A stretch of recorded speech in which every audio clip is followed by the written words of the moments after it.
I have always loved talking. When I speak, I can be funny, creative, and witty.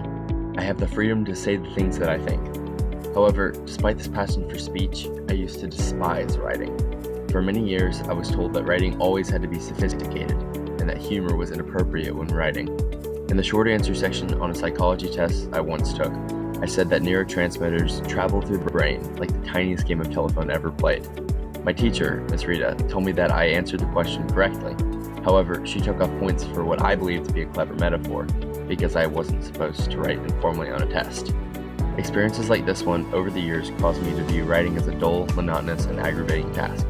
Because I believed that I must be constantly serious when I wrote, my actual thoughts never showed up in my writing.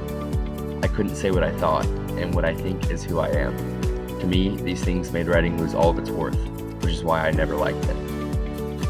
However, my whole view on writing itself was changed in my 8th grade English Honors 1 class when Mrs. Reed gave our class what would be my favorite writing assignment of all time.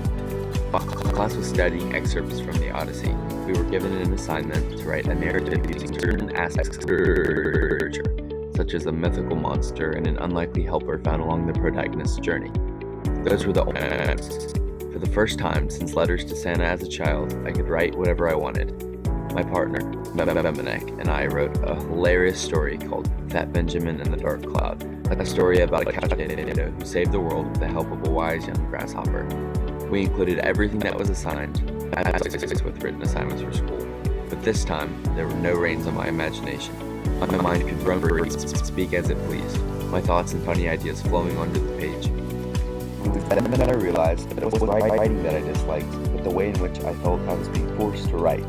That assignment opened up my eyes to the fact that writing was a much vast world than I previously thought, and that there were many different ways to write. I now enjoy writing, because I know that I can actually express my creative thoughts. I see it as a way to take what I think and transform it into something tangible for others to experience. I know now that I can write what I think, and what I think is who I am.